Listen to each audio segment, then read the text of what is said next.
Pero ya estamos, bien. Hola Miriam, hola José René.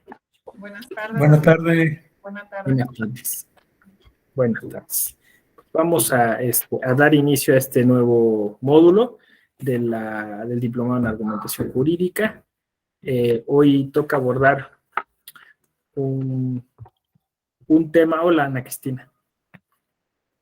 Un tema que... Fidel, hola.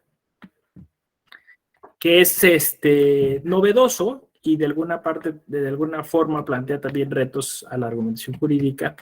Miguel, igual te saludo. Buenas tardes. Y es todo lo que tiene que ver con los precedentes. Es lo que tiene que ver con, ya hemos estado mencionando un poco sobre la línea de las líneas jurisprudenciales, ¿no? sobre digamos, todo este asunto que tiene que ver con lo que llamaríamos argumentación jurisprudencial. Fíjense que incluso así como lo estoy enmarcando, incluso el módulo podría llamarse así, argumentación jurisprudencial, ¿no?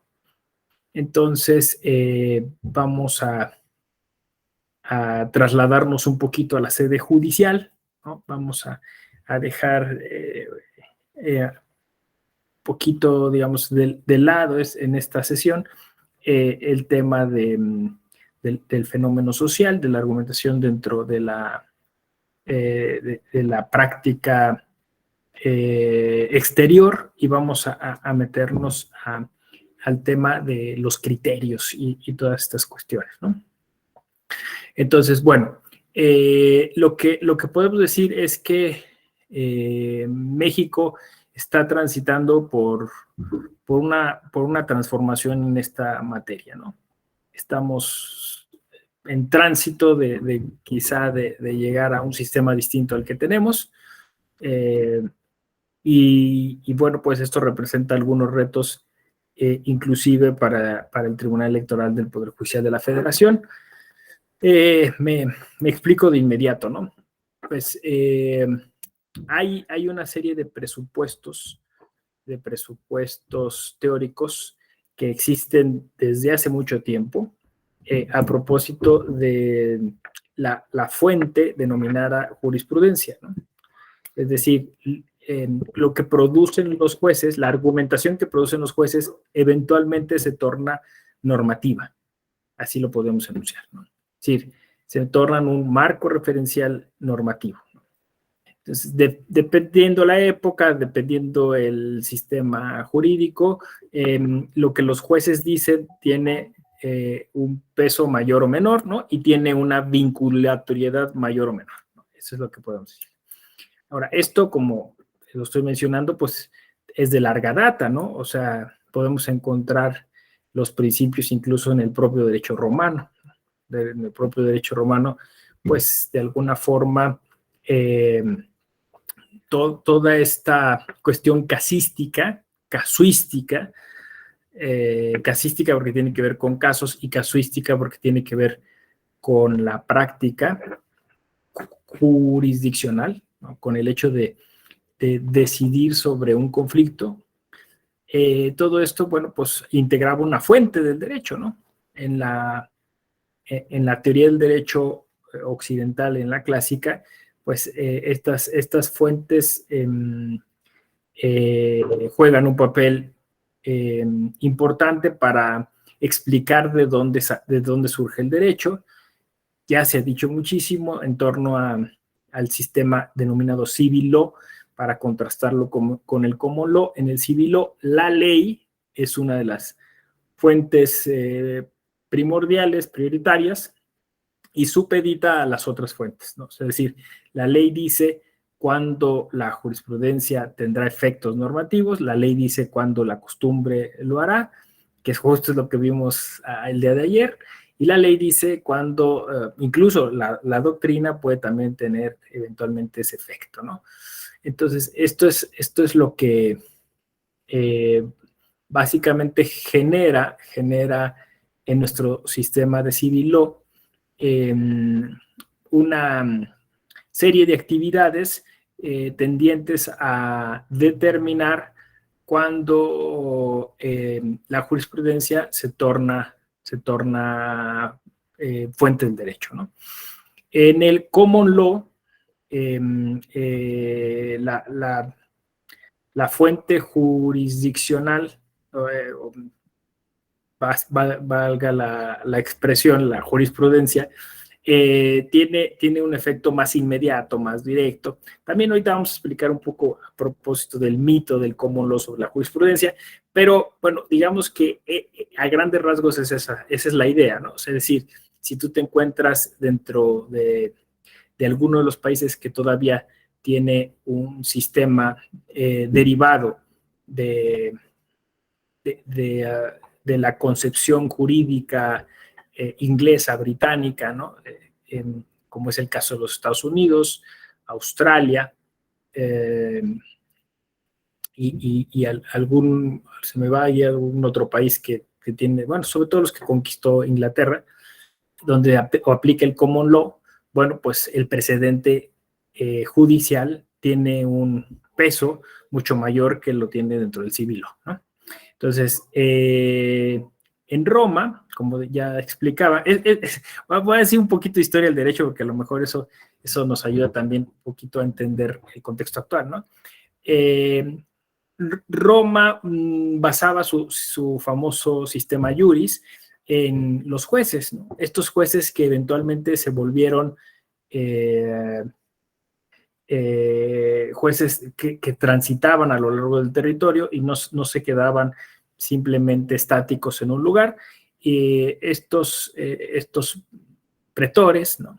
Pedani, como se les conocía, pues iban a los límites del imperio y a través del uso del jus comune, en ese momento el jus gentium, trataban de justo hacer el ejercicio que ayer planteábamos, ¿no? Un ejercicio intercultural. Hacían coincidir los dos sistemas, ¿no? El jus civile, que es propio de los romanos, de los ciudadanos romanos, de los chives romanos, y el derecho de gentes, que es el derecho de todos los demás pueblos que trataban de tener comunicación, contacto y comercio con Roma, ¿no? Entonces, a partir de ahí, pues se daban una serie de conflictos y esos conflictos se resolvían a partir de la opinión docta de juristas de la época, y lo cual pues se iba rescatando en diversos escritos. Quizá el más famoso, el Digesto. El Digesto es un libro de casos judiciales. Es un libro de casos judiciales. Entonces, ¿por qué me estoy remitiendo a esto? Porque, como digo yo, sea o no cierto, es un imaginario. O sea, sea que a lo mejor me está pasando un poco lo del Gladiador, ¿no? Uno ve la película de Gladiador y en una sentada de 2 horas y media, 3 horas, pues te echas siglos de historia romana, ¿no? Entonces, hacen coincidir cosas que pasaron a lo largo de muchos siglos, pero pues así son las películas, ¿no? Bueno, a nivel didáctico yo estoy haciendo coincidir quizá muchas cosas que pasaron a lo largo de los siglos y que nos han llegado de alguna forma como clichés, por decirlo así, a nosotros, ¿no? Entonces, la idea es que es dentro del derecho romano donde se configura esta cuestión de la jurisprudencia como un saber práctico derivado de la resolución de conflictos. Es muy importante porque además este razonamiento práctico que de alguna forma incluso extiende sus raíces hasta la filosofía griega, ¿no? Supone que si uno leyera detenidamente la forma en la que se resuelven los conflictos, encontraría, aquí va el secreto, o sea, si se entendió esto ya casi nos podemos ir, ¿no? Apagamos la sesión y nos vamos, ¿no? Encontraría una serie de patrones. Aquí está lo interesante, ¿no? O sea, es decir, si tú siguieras identificando en causas similares cómo se resolvieron criterios similares, entonces encontrarías, como estoy explicando, algunos patrones, ¿no? Básicamente encontrarías todo esto que los griegos desarrollaron a propósito de la lógica, ¿no? O sea, encontrarías básicamente que hay una conexión y que cuando se presentan las mismas premisas y se resuelven más o menos del mismo modo, entonces encontrarías que detrás de ello hay una razón. ¿Sí? Esto los romanos le llamaron la ratio decidendi, la razón por la cual se deciden los casos. No tiene mayor complicación, ¿no? Y hay una razón que se va volviendo mimética, ¿no? O sea, es decir, que se va volviendo recurrente, porque dice, mira, es un caso que se parece, ¿no? Y ya revisan otra vez las premisas, dicen, pues sí, pues vamos a resolverlo como se ha resuelto antaño. Ahora, si ustedes me lo exigen un poco, parece que todas las fuentes del derecho tienen esta característica, es decir, la reiteración. ¿Sí? Ahora entenderán por qué la reiteración, ¿no? O sea, ¿por qué se buscaba en las famosas tesis de la jurisprudencia mexicana la reiteración? Pues es un poco eso, es, yo diría, sentido común, ¿no? Entonces, por eso los romanos recogían los casos, porque entonces de la lectura de los casos tú podías encontrar estos patrones, estas reiteraciones, ¿no? Estas repeticiones de criterios, y podrías encontrar eso, razones.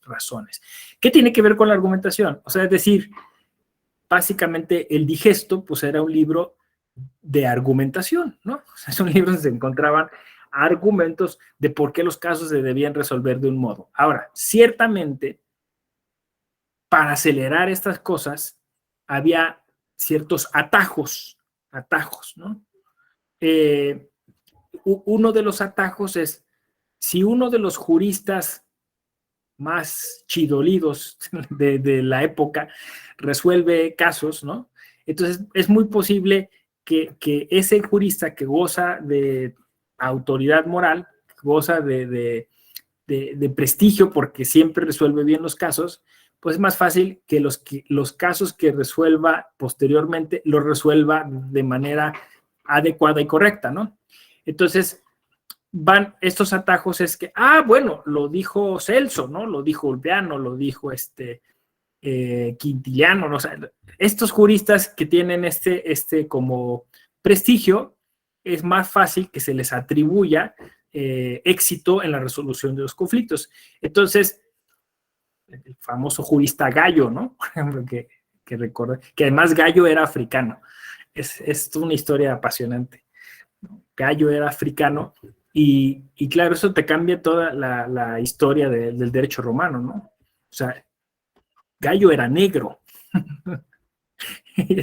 Cuando yo leí esa historia es fascinante, ¿no? Porque además tenía toda una visión, pues, intercultural, ¿no? Que vino a aportar al derecho, pero después lo blanquearon, ¿no?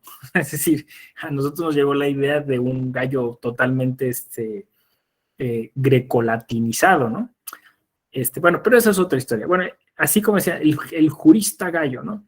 Entonces decía, bueno, pues si lo dijo Gallo, tiene que ser así, ¿no? Porque pues si los otros juristas son como de menor categoría, de menor pelo. Estos eran atajos, pero pues en parte funcionaban porque pues de alguna manera también ayudaban a tener un efecto performativo. Es decir, ¿cuál era la finalidad? Resolver los conflictos, ¿no?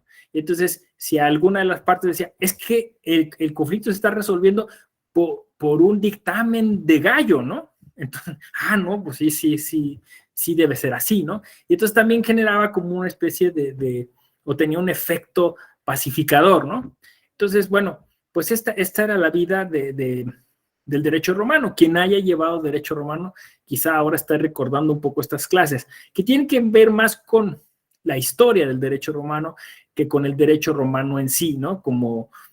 Porque pues depende cómo lo hayas llevado, si más bien te ponían como a resolver casos el curso que yo llevé era así, ¿no? O sea, teníamos un curso de historia del derecho romano, pero los derechos romanos ya eran como derecho civil, o sea, es decir, el profesor llegaba con un caso práctico y se tenía que resolver en función de la época en la que se había dado. Entonces, en función de la época decías, bueno, hay este marco normativo, hay estos dependiendo la etapa, pues podía haber algunas fuentes legales, ¿no? Algunos dictados del emperador o podría ser algo del Senado, pero lo que siempre había era jurisprudencia. O sea, lo que siempre había era un referente de estos criterios que habían avalado no jueces, sino juristas.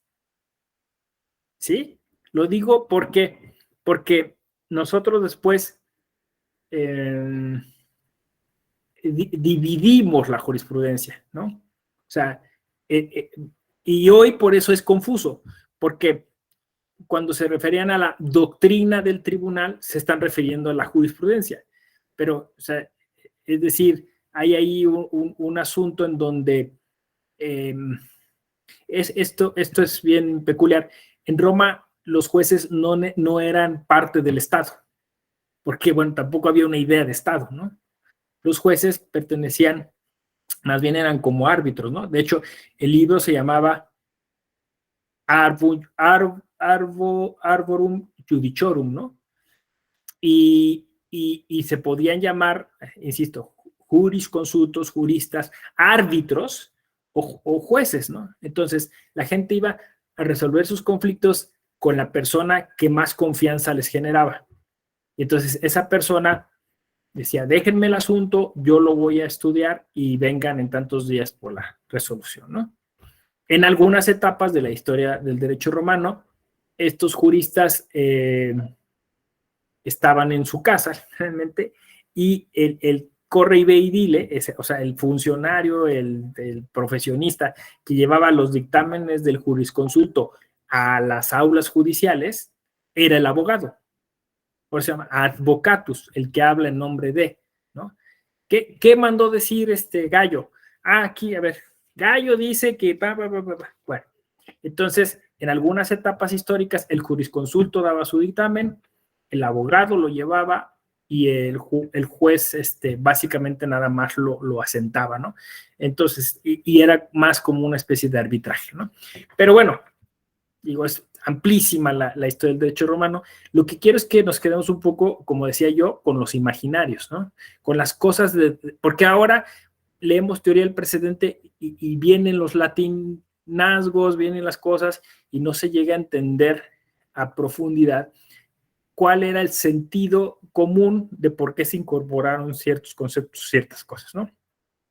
Entonces, volvemos a repetir, se trataba de criterios de jurisconsultos que resolvían casos, que se articulaban en cuerpos, ¿no? En cuerpos o sea, literalmente libros, o sea, cuerpos porque se llamaban corpus, ¿no? Que eran libros donde estaban los casos contenidos y estos casos servían para poder generar referencias normativas, ¿no? Referencias normativas. Entonces, se resolvía a veces con función en una ley, a veces en función a un conjunto de criterios que tenían una tendencia determinada, ¿no? Me parece que todo esto pues un poco lo echó a perder la idea de Estado, ¿no? O sea, el Estado al monopolizar todo esto, entonces pues generó algunos desdobles no tan deseables, ¿no? O sea, por ejemplo, bueno, pues los jueces hoy no tienen que tener ese prestigio de antaño, ¿no? O sea, no tienen que ser considerados personas que tienen un saber y una experiencia distinta para resolver conflictos, sino simplemente exhibir que tienen un nombramiento y ya, ¿no? Y cosas así, ¿no? Obviamente los juristas perdieron su peso porque, pues, para poder intervenir, pues, tienen que estar certificados por el Estado y tienen que, en su caso, pues, tener un cargo público para hacer esta labor y un montón de cosas que podríamos sacar de aquí, ¿no? La cuestión está en que ese derecho jurisprudente, que además la palabra es muy, muy, muy, muy evocadora de muchas cosas, ¿no? O sea, todavía hasta hace algunas décadas, algunas facultades se llaman facultades de jurisprudencia. No sé, pero no sé usted, pero a mí me chocaba cuando decían, ¿que estudiaste leyes? Que realmente sí estudiamos leyes, ¿no? No estudiamos derecho, o sea, estudiamos leyes. porque en derecho civil no nos enseñaron derecho civil, nos enseñaron el Código Civil, y en el penal lo mismo, y en constitucional lo mismo, ¿no? Entonces, o sea, estudiar derecho creo que es otra cosa, pero bueno, jurisprudencia, facultades de jurisprudencia. Jurisprudencia significa el saber relacionado con el juris, o sea, con el jus, que se hace de manera prudente, ¿no?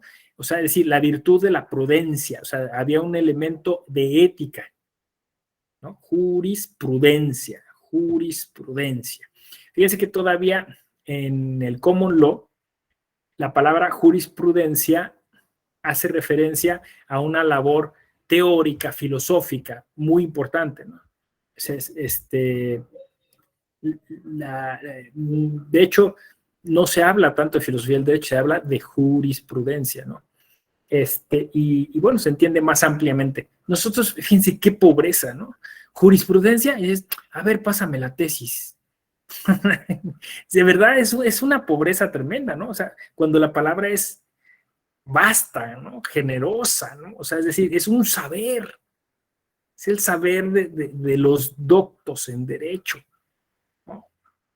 De las que saben resolver los conflictos relativos, insisto, al juris, porque derecho es una palabra del latín vulgar, ¿no? Directum, que también viene como a perder esa dimensión más amplia del jus, que era pues un fenómeno mucho más rico que el derecho, que solamente pues se acota al silogismo, ¿no? O sea, derecho es lo que une dos puntos, ¿no? Mientras que jus, pues es un fonema que evocaba salud, sanación, negociación, acuerdo, ¿no? Muchas cosas más. Bueno, entonces, esa palabra vivió, la de jurisprudencia, por muchos años, por siglos, yo diría por miles de años, o sea, es la que se utilizaba y era la que daba sentido a esa actividad. En la Edad Media, como ustedes saben, todo esto se retoma, y de hecho, la universidad no hubiera surgido si no hubiera sido gracias a la jurisprudencia, ¿no? ¿Por qué? Pues porque la historia es sencilla y breve, pero en Bolonia se descubre un libro, el Digesto, y lo descubren unos filólogos, Irnerio concretamente. Irnerio entonces dice, hay que crear un centro de saber donde nos reunamos a estudiar esto, ¿no? O sea, imagínense qué interesante es este método por el cual se plantean conflictos, se pone una tesis, una antítesis, se enfrentan, y luego de ahí sale una síntesis. Esto es dialéctico, tal, pero también la estructura de las oraciones, tal. O sea, todo eso genera la universidad. Entonces, en Bolonia, y es la jurisprudencia, o sea, es la jurisprudencia. Fíjense qué interesante, así se habría un escrito, ¿no? La jurisprudencia como el origen de la universidad. Y entonces los medievales, que obtuvieron vía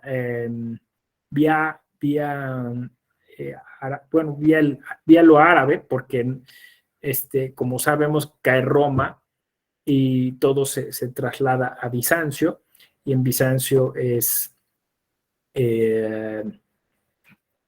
el emperador bizantino el que se encarga de recopilar todo el derecho romano, pero como ellos hablaban griego, pues lo traducen como pueden, y se quedan un poco con esos libros, y después, como en Europa Central, pues está todo este periodo del feudalismo, pues no hay mucho interés por estudiar esos asuntos. Insisto, es hasta tiempo después que se recuperan estos libros y se empiezan a estudiar, ¿no? Y ahí está la jurisprudencia, y otra vez, ¿no? Se vuelve a estudiar de ese modo, ¿no? Como un sistema que es capaz de integrar distintos subsistemas normativos. Así yo lo vería, ¿no? Y el famoso derecho de gentes se transforma en derecho común, el jus comune, ¿no? Entonces, el jus comune es un ejercicio jurisprudencial a través del cual se van tratando de articular distintos sistemas normativos. Así yo lo vería, ¿eh? O sea, es decir, se trata de pluralismo jurídico, así lo definen los historiadores del derecho de la época. Digo, quizá uno de los más, que ya lo mencionaba, apenas falleció, Paolo Grossi, el orden jurídico medieval, ¿no? O sea, el orden jurídico medieval se define todo todo este apogeo de este derecho jurisprudencial en la Edad Media, ¿no? Que se estudia así, se estudia con casos prácticos.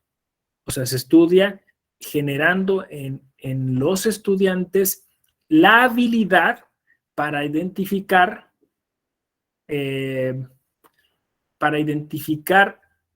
mapear los problemas e identificar las distintas soluciones que podría haber ese problema, a partir de los distintos referentes normativos a disposición. Me estoy deteniendo en esto porque es sumamente importante. O sea, la modernidad significa un minimalismo jurídico tremendo, ¿no? O sea, un empobrecimiento, ¿no? O sea, pasa por un filtro y se cree que entonces todo este mundo signifique solo la subsunción, ¿no? Es decir, una ley y un hecho que se califica respecto de esa ley. Entonces, imagínense, claro, por eso decía yo, estudiamos leyes y en qué sentido las estudiamos, ¿no? Entonces, la jurisprudencia, pues, termina siendo una institución tremendamente valiosa, tremendamente poderosa, pero que obviamente el Estado moderno, el Estado absolutista moderno, pues la ve con malos ojos, y por eso la busca controlar tremendamente, ¿no? Entonces, fíjense que curiosamente cosas como el principio de división de poderes, ¿no? O el Estado de Derecho, o estos conceptos, en realidad son conceptos que dieron al traste a todo esto que estoy diciendo, ¿no? O sea, vinieron a generar una especie de secuestro del derecho, ¿no? O sea, vinieron ese es el absolutismo jurídico, o sea, es decir, la absorción del derecho por parte del Estado. Entonces, ya no hubo la posibilidad de argumentar. O dicho de otro modo, la argumentación se convirtió en algo técnico y formal, cuando la argumentación antes tendría que haber sido eso, llena de retórica, llena de humanismo, llena de emociones, ¿no? También. Y entonces yo diría que nosotros somos una generación, bueno, somos la generación que nos tocó tocar fondo, ¿no? O sea, que nos correspondió tocar fondo. O sea, nosotros llegamos al absurdo más tremendo, ¿no? Del formalismo y tocamos fondo, pues dándonos cuenta que justamente habían perdido el derecho su dimensión humana, ¿no? Y por eso entonces tuvimos que inventar los derechos humanos. Pero porque nos tocó toda esa, o sea, digamos, todo eso que comienza en el siglo XVIII, termina en el siglo XXI con nosotros hablando de garantismo y hablando de derechos humanos y todas estas cuestiones, porque, insisto, no supimos cómo manejar las cosas, ¿no? Bueno, entonces, este proceso, sobre todo en el siglo XIX, de la codificación, este proceso de encriptación del derecho, ¿no? Termina por dar el jaque mate, ¿no? a los sistemas jurisprudenciales, ¿no? Es decir, básicamente la jurisprudencia se vuelve pues una cosa nostálgica, así de, mira, los jueces a veces dicen cosas interesantes, ¿no? A veces los jueces dictan sentencias que están bonitas, ¿no? Pero por lo importante sigue siendo la ley. Importante sigue siendo la ley. Y entonces hay un control político del derecho. Control político del derecho. Los jueces, insisto, pierden muchísima fuerza. Y bueno, porque los jueces además estaba cantado eso, ¿no? O sea, necesariamente iban a perder fuerza porque son funcionarios estatales. O sea, no hay otro, o sea, ¿cómo van a morder la mano que les da de comer, no? O sea, no sé si me explico. O sea, son funcionarios estatales, o sea, es decir, no son personas que sientan ese compromiso social. O sea, no son personas que vean a la sociedad y que se vean como parte de la sociedad, ¿no? No sé si me explico. O sea, ahí hay un tema bien interesante, ¿no? Sobre lo que llaman ahora los constitucionalistas el poder contramayoritario. Pero bueno, claro, entonces esto empieza a cambiar de alguna forma, con la justicia constitucional, ¿no? Porque entonces el juez empieza a tener un poco un papel más preponderante, un papel un poquito más protagónico, y empieza a esto que llaman también los constitucionalistas a fungir como una especie de legislador negativo, ¿no? Entonces, ahí es cuando empezamos como a tener esta recuperación de la jurisprudencia. Sí, José René, adelante.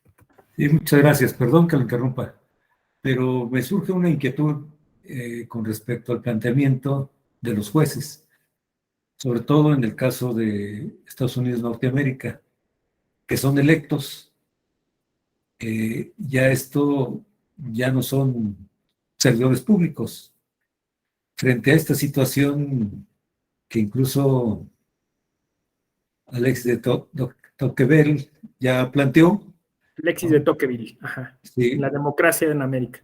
la empresa. Y justamente este es el tema que a mí me inquieta cuando plantea que el tema de la jurisprudencia es una virtud de la prudencia, y sobre todo los temas de la monarquía, que si planteamos el aspecto de Europa Occidental, tendríamos que atender la monarquía cuando llegamos al grado de que el poder lo era todo Luis XIV.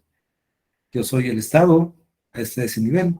Él concentraba la función ejecutiva, legislativa y judicial. Entonces ahí como que ese tema ya no me queda muy claro, así por los saltos históricos que está planteando, cómo plantearíamos o replantearíamos el tema si los jueces cuando son electos democráticamente, entonces sí tienen un sentido humanista o no lo tienen cuando no lo son, sino son designados por un ente democrático, que ha sido un problema que muchas veces se ha debatido. Ese es el planteamiento. Muchas gracias. Sí, gracias, José René. Yo creo que es una duda legítima que todos hemos tenido en algún punto, ¿no? Porque yo le llamo cabos sueltos, ¿no? O sea, hay muchas cosas que no cuadran, como dices bien, José René, a nivel histórico, ¿no? Por ejemplo, esto que o sea, es decir, nos han vendido la idea de que el Estado moderno fue la solución al absolutismo, ¿no? Y yo lo que estoy diciendo es lo contrario, que el Estado moderno fue el absolutismo mismo, ¿no? Pero es un poco por lo que tú comentas, ¿no? Por los siglos, por estos saltos, ¿no? Básicamente, la modernidad se sitúa en el siglo XV. En el siglo XV, entonces, empezamos a tener planteamientos como el de Maquiavelo, empezamos a tener las primeras formulaciones sobre esta concentración de Estado en Francia, en España, ¿no? O sea, como bien tú lo mencionas, pero en realidad eso es la modernidad, no es el antiguo régimen. En el antiguo régimen había, bueno, eso es lo que dice Grossi, fueron 10 siglos de apogeo jurídico, ¿no? Que claro, al Estado no le convenía vendernos, pues eso, y entonces crea estas categorías, o sea, básicamente se crea la historia, ¿no?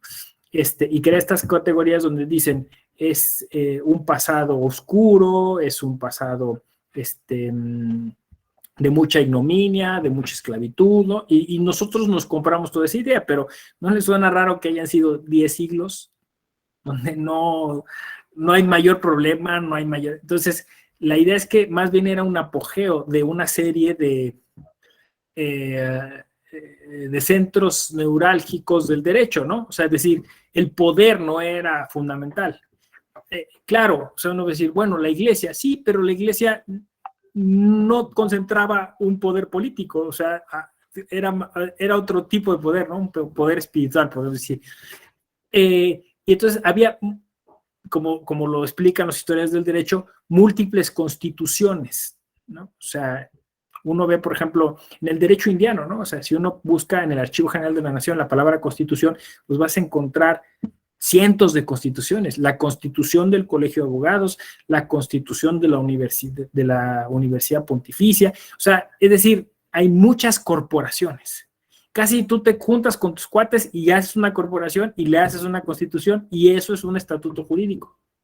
Entonces, todo eso se contrapesa, ¿no? Lo vemos, por ejemplo, esto es lo que quería decir, no fue tan distinto en Europa Central y en Inglaterra, ¿no? En la Europa insular, como se llama, ¿no? O sea, no fue tan distinto, porque los asesores del rey Guillermo de Inglaterra venían de Roma, entonces el derecho romano permeó. Lo que pasa es que en la Europa Central se mezcló con los derechos de los pueblos bárbaros y en Inglaterra se quedó intacto. Por eso es que el sistema de precedentes en Inglaterra es mucho más cercano al derecho romano que lo que pasó en Europa Central. Bueno, pero es decir, entonces lo que estaba yo comentando es que de alguna forma, decía yo, ya me acordé, perdón por divagar tanto. Ustedes pueden ver esto en la película de Ridley Scott sobre Robin Hood, ¿no? Que es un tema apasionante porque supuestamente la carta de Juan Sitierra, el famoso antecedente más remoto de los derechos subjetivos, ¿no? Y entonces vemos cómo está un rey que le va a pedir a los nobles que le den chance, ¿no? Entonces, no corresponde a la idea que tenemos de monarcas súper fuertes y poderosos, ¿no? Y que hacían lo que les diera la gana, ¿no? Eso pasa en El Señor de los Anillos. Bueno, y ni siquiera en El Señor de los Anillos también hay un montón de poderes dispersos, ¿no? Eso es el pluralismo jurídico. Pues el pluralismo jurídico es que había un chorro de derecho. ¿Sí? Y entonces cuando aparece Alfonso X el Sabio en España o los Luises en Francia, no, soy yo lo concentro. Y entonces crean el Estado. ¿Cuál es el engaño? Vamos a decirlo así. Muerto el rey, viva el rey. Me voy a explicar, ¿no? Esta fórmula es muy interesante. Está analizada por muchos historiadores, pero básicamente es esto, ¿no? O sea, el engaño está en que la soberanía es el poder del soberano, ¿no? Esta idea de que la soberanía es popular no es cierto. O sea, lo voy a decir de otra forma. El Estado se sustituye en lugar del rey. Entonces, nuestros estados modernos y contemporáneos no son en realidad plurales. Es la concentración del poder que generó un rey, ¿no? Muy poderoso y que después, asesinado, pasó a la clase política, que era la clase burguesa, la clase de los comerciantes, la que tenía el capital. Entonces sustituye un poder basado en las creencias religiosas en un poder económico. ¿Sí, más o menos?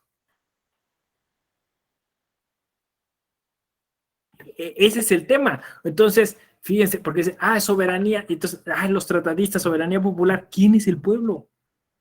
No es cierto. Muerto el rey, viva el rey. Por eso favoreció mucho sistemas como los nuestros, como el latinoamericano, que son altamente presidencialistas, que tú ves y tú dices, es un rey el señor, funciona como un monarca, se llama Estado moderno, le llamamos democracia, es una monarquía. Sí, José René, adelante. Sí, es muy interesante, pero incluso hay otras teorías de las élites, de Pareto, de Mosca, de Aarón, de Robert Miggles, y creo que si el planteamiento es que un monarca es sustituido por una élite o una oligarquía, o como diría Robert Miggles, quien dice organización, dice oligarquía, entonces tendríamos una renovación de oligarquías conforme a Pareto. Esa es la teoría política, ¿no? Y la teoría política nos dice que esa renovación y más allá los teóricos contemporáneos, los neocontractualistas. O sea, estamos frente a una situación justamente, yo diría que es el debate en estos temas, ¿no? Porque, bueno, sí hay un proceso que está diferenciado. Es decir, si pasamos al continente de América, lo que observamos es un proceso de independencia y de un proceso que se va a erigir estructuras diferenciadas de la Europa eurocentrista, llamémosle así. Y esa diferenciación no solamente es en estructuras, sino en instituciones. Ese es el tema. Entonces, las instituciones van difiriendo incluso y se van retomando varias ideas que son libertadoras e independentistas. ¿Por qué? Porque son colonias y colonias de siglos y que vienen a redefinir todo este marco. Y las mismas colonias o los colonizadores se redefinen. Solamente hay que recordar cómo España se queda sin rey en el siglo XIX, a principios del siglo XIX, y que por la invasión francesa de Napoleón, y que tiene un rey que es impuesto por Napoleón Bonaparte, ¿no? Entonces ahí creo yo que tiene sus efectos en todas estas colonias, y que finalmente el continente americano nunca conoció a sus monarcas que vivían en Europa, ni se tomaron la idea de venir, ¿no? Yo creo que ese imaginario, pero que era un poder que concentraba y que lograba estabilidad, o sea, 5 siglos no es cualquier cantidad de siglos. Yo creo que esos son los temas que a mí me crean un planteamiento, no sé, en un sistema jurídico, en un ordenamiento jurídico, si vemos que es pluralista o no. Creo que es la tendencia a ser plural. Ese sería mi planteamiento. Gracias. Sí, yo creo que, o sea, cuando digamos, se leen en distintos niveles, ¿no? Y se hacen estas lecturas intertextuales, ¿no? Transliteradas incluso, pues esos cabos sueltos empiezan a tener más sentido, ¿no? O sea, hay unas explicaciones demasiado generalizadas, basadas, pues eso en una especie de oda, ¿no? O de apología de la modernidad, y que pues ahora nosotros como postmodernos empezamos a criticar, a deconstruir, a tratar de entender, ¿no? Y que pues básicamente ha estado discutida por las teorías críticas, ¿no? Las filosofías críticas que vienen a explicar que no es así. En el derecho no solemos, pues eso, ni siquiera leer a Pareto, ¿no? A Mosca, ¿no? Pero son muy útiles, ¿no? Si a alguien le interesa el tema, hay un acercamiento muy cultural, ¿no? Que yo propondría, que justo estoy... El texto es del Fondo de Cultura Económica de Robert Darnton y se llama La Matanza de Gatos. La Matanza de Gatos.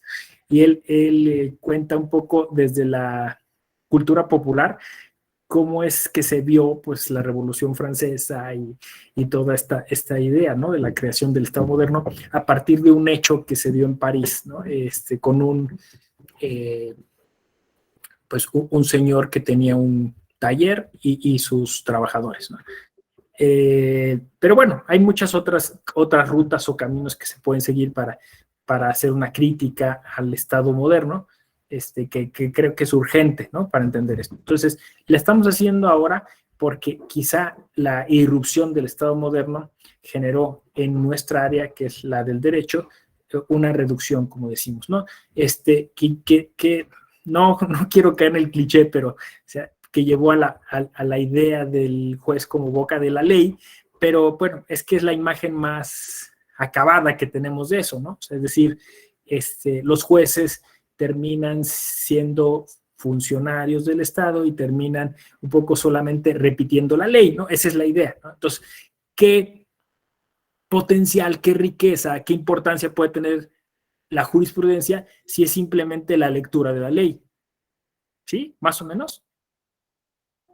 Es lógico que no nos importe la jurisprudencia, es lógico que no nos interese la jurisprudencia, ¿no? Pues, sí, es una lectura un poquito de más caché o de más nivel, pero de la ley, ¿no?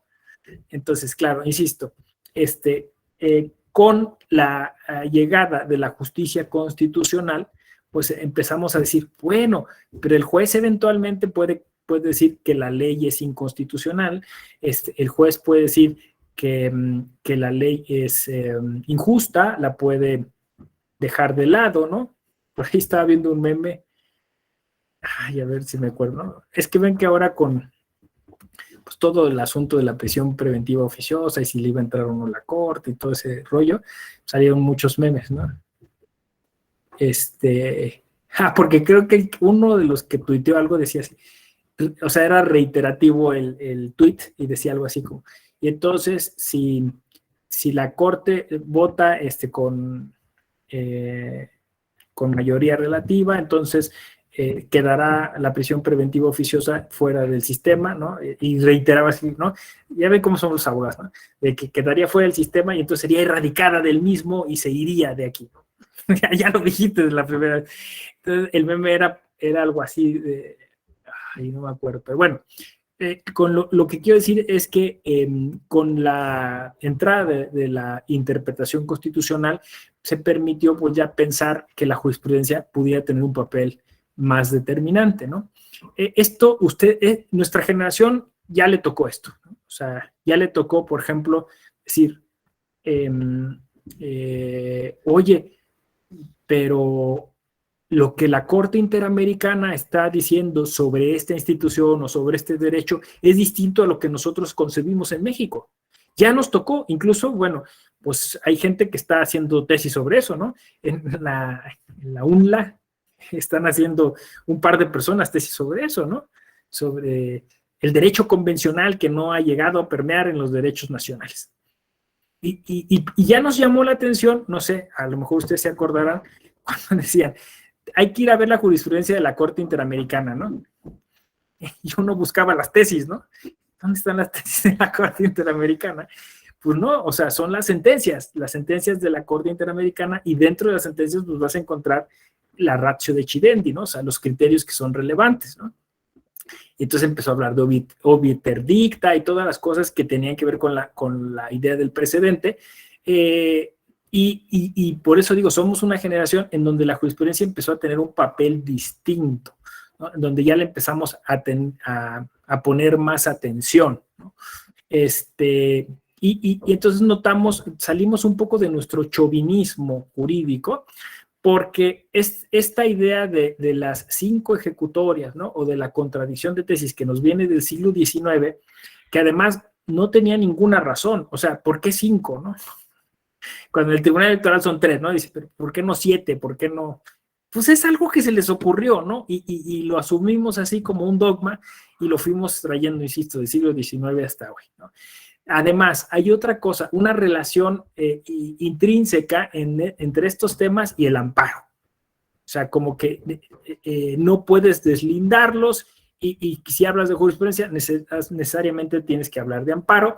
Y si hablas de amparo, pues necesariamente tienes que hablar de control concentrado y de la fórmula Otero y es un cuento de no acabar, ¿no? De lo cual no nos libera la reforma del año pasado, ¿no? Que es un poco el tema que venía yo a tratar con ustedes, ¿no? O sea, ya que empieza a tener importancia, insisto, empezamos a ver el derecho comparado, empezamos a ver cómo funciona en otros lugares, la jurisprudencia interamericana nos aplica, empezamos a ver sus formatos, empezamos a ver de qué manera nos aplica, empezamos a tener, pues, casos muy relevantes que le aplicaron a México como caso algodonero, ¿no? Ayer citamos creo el caso Castañeda Guzmán, o sea, distintos casos que el caso Rosendo Radilla, ¿no? Que empezaron a tener una injerencia y que no eran casos provenidos de una ley, de un convenio, ¿no? De una convención, sino de jurisprudencia. Bueno, hay por ahí también una historia, digamos, no tan agradable, ya la mencioné, no me acuerdo si aquí en otro lado, pero es real que hay un proyecto vamos a llamarlo así, decolonización judicial, ¿no? O sea, USAID, que es pues una organización internacional que busca generar una especie de escenario común en nuestros países latinoamericanos, invierte mucho dinero para que se hagan estas reformas. Entonces, la idea de que nosotros nos acerquemos a una cultura de los precedentes, pues no es que se nos ocurrió a nosotros, ¿no? Un poco es una presión internacional para que México se acerque mucho más al common law y entonces tengamos sistemas que sean más amables o amigables con los corporativos de las empresas, que, o sea, es un asunto otra vez de inversión, ¿no? Económica, ¿no?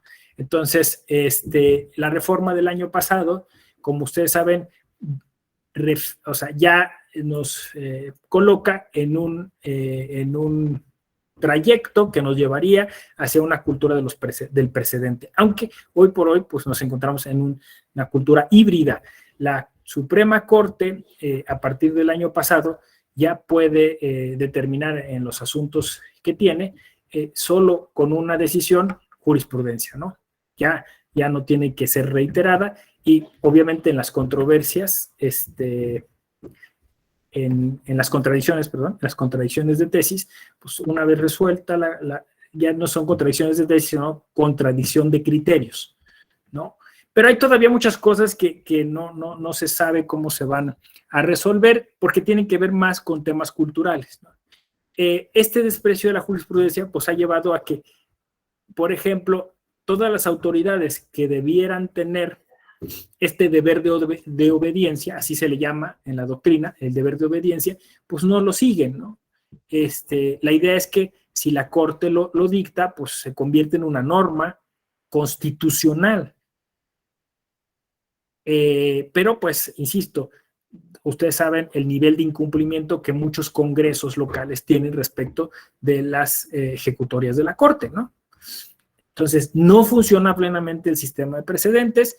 Los tribunales colegiados de circuito todavía siguen el sistema anterior de tesis, o sea, es decir, a través de la reiteración, y el Tribunal Electoral no ha dado todavía luz verde a nada, ¿no? O sea, no, porque mientras que la Corte ya tiene un acuerdo general, el Tribunal Electoral no se ha dicho nada.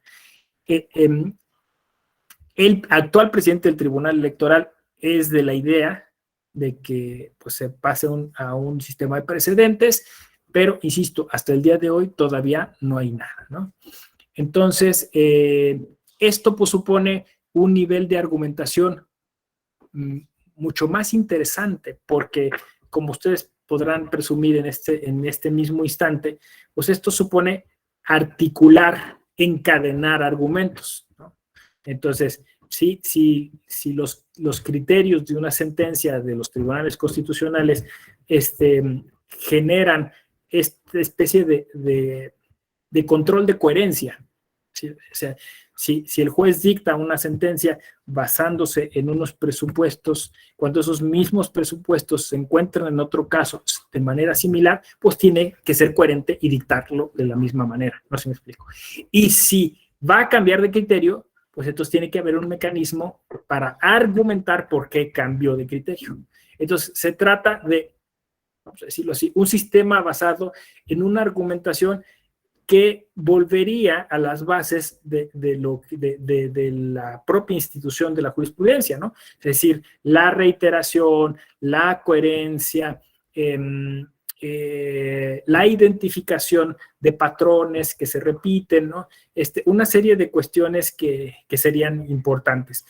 Ahora, si nos acercamos al sistema de precedentes como es en el common law, pues nos faltan muchas cosas de incorporar, ¿no? O sea, nos falta incorporar, por ejemplo, cuál será el peso de la doctrina, literalmente, ¿no? Es decir, los doctrinarios en el common law generan sus propias fuentes normativas. Es decir, se reúne el colegio de civilistas y en determinado tiempo ellos aportan cuáles son, a su parecer,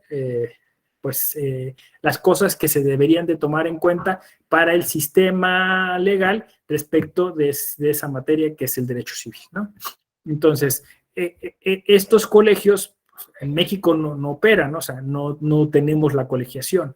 Y bueno, es un tema tremendo lo de la colegiación, nos lleva a una polémica porque, bueno, pues se atacaría derechos reconocidos en la Constitución, no te pueden obligar a asociarte, ¿no? La libertad de profesión y una serie de cuestiones. Hay un sector de la doctrina mexicana que está a favor de esta colegiación, pero básicamente es eso, o sea, es decir, es que es un cambio de paradigma, ¿no? O sea, básicamente es irse hacia la jurisprudencia, pues es estudiar ya no solo la fuente legal, sino estudiar la fuente casística y casuística. Ahora, el que algunas universidades hoy en México digan, inscríbase a esta universidad, aquí le enseñamos a través de casos prácticos, un poco es una toma de pelo, ¿no? Porque por lo que estoy diciendo, en realidad, pues básicamente es algunos casos ahí que se construyen de mala manera, donde no hay una metodología. Por ahí tengo un artículo que mapea esto, si les interesa, se llama Entre casos y líneas. Ahorita se los comparto.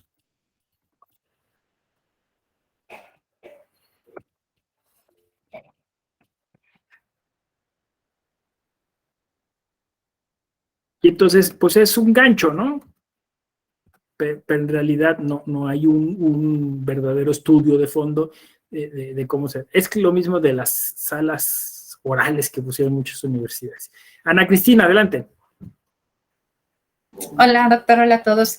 Bueno, yo me acuerdo que el CIDE sí luego tiene sus libros incluso. Yo he comprado 3 que dice que de estudio de casos. Y en realidad, bueno, para dar clases nosotros no es tan fácil porque te hace así como un cuestionario y yo creo que muchas veces no enseñamos a razonar de manera muy clara y tener como una visión más general cuando nos enfocamos con ese tipo de metodología que puede ser muy exitoso en Estados Unidos, pero aquí en México no tanto. De hecho, por ejemplo, cuando damos materias procesales, la verdad es que es estar muy, muy al pendiente con los chicos porque pues tenemos que estar llevando la teoría y la práctica. Yo creo que la forma más eficaz es pues que se vayan a practicar y que estén estudiando, que es lo que se ha acostumbrado mucho en las escuelas privadas, que los primeros semestres van en la mañana y ya a partir del quinto van en la tarde, que es cuando ya tienen cierto conocimiento para que ellos puedan estar llevando la teoría y la práctica. Así es, exacto, ese es el tema, ¿no? O sea, se vuelve una moda y entonces, pero no hay o sea, por ejemplo, para tener casos prácticos a nivel universitario, tienes que tener primero una academia, o sea, es decir, un grupo de expertos y expertas que se reúnan en torno a un tema, por ejemplo, los profesores de Derecho Civil, ¿no? Se reúnen y entonces van discutiendo cuáles son los casos más representativos de su práctica. Pues fíjate que yo llevé este asunto, y entonces a partir de ahí construyen lo que se llaman banco de casos, los casos hipotéticos, ¿no? Y entonces elaboran, pero obviamente de eso tarda mucho tiempo, unos manuales, y esos manuales entonces se desarrollan en función de la propia práctica que ese cuerpo de académicos tuvieron, ¿no? Entonces, esto pues obviamente en Estados Unidos llevan 2 siglos haciéndolo. Incluso los propios norteamericanos han identificado problemas y áreas de oportunidad, o sea, problemas de decir, pues es que también, así como en el civil law hay una serie de condicionamientos derivados del legalismo, también con la jurisprudencia puede haber ese asunto, ¿no? Es decir, no es que no podemos apartarnos de ahí porque lo dice ese criterio jurisprudencial, ¿no? Por ejemplo, por decir uno de los... Y aquí en México, pues, estamos a siglos porque no hemos tenido esa práctica de llegar a eso, ¿no? Entonces, lo que se hace es simular, como dices tú, ¿no? Simular que se quiere enseñar con casos prácticos, pero en realidad, pues es simplemente, pues decía yo, atole con el dedo, ¿no? Pues habrá que resolver nuestras paradojas, tampoco es malo, o sea, yo digo que hay que asumir la contradicción, ¿no? Porque, por ejemplo, nuestro constitucionalismo, pues tiene un poco del garitano, tiene un poco del norteamericano, tiene algunos elementos incluso de la teoría francesa, ¿no? Entonces, alguien lo podría ver como algo malo, ¿no? Dicen, es que se folclorizó, y pero que estemos conscientes de que tiene ese folclor, ¿no? Y el otro tema, pues son todos estos tabús, ¿no? Que luego nos heredaron los juristas del siglo XIX respecto, por ejemplo, del amparo, ¿no? Entonces, yo digo que los disfrazan de principios, pero en realidad son candados, ¿no? Los principios del amparo, pues en realidad son topes, ¿no? Para que no vaya tan rápido, porque si no, entonces los tribunales no se darían abasto. Y creo que es la discusión que está pasando con la prisión preventiva oficiosa, ¿no? O sea, no es un tema jurídico, no es un tema constitucional. Nos queda claro cuál sería la respuesta, si se diera una respuesta respecto de la interpretación constitucional. La respuesta es política, ¿no? De infraestructura, etcétera, ¿no? Pero no es jurídica. Entonces, bueno, pues este es el famoso tema de los precedentes, de las líneas jurisprudenciales, de los casos prácticos, donde hay un tema de argumentación que, como lo menciona don José Calvo, pues es un tema que cumple con una narrativa circular, ¿no? O sea, es una narrativa que se tiene que estar refrendando a sí misma, que se tiene que estar validando y certificando a sí misma, ¿no? Entonces, esto también, para una generación como la nuestra, que a veces encuentra en esas reiteraciones puntos, digamos, de discriminación o puntos de poca inclusión, también representa un reto, ¿no? O sea, es decir, nuestro sistema es mucho más dinámico que el common law en muchos aspectos.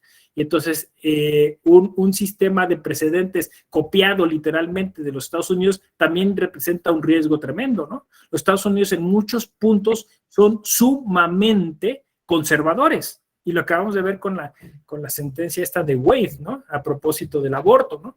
Entonces, o sea, yo no me iría de bruces, o sea, yo no diría, ya, incorporemos, tragámoslo todos, ahora traigamos profesores norteamericanos que nos expliquen. No, yo creo que hay que crear nuestro propio sistema jurisprudencial. Esa es mi conclusión. Creo que hay que valorar que incluso podamos tener características peculiares dentro de la cuestión jurisprudencial.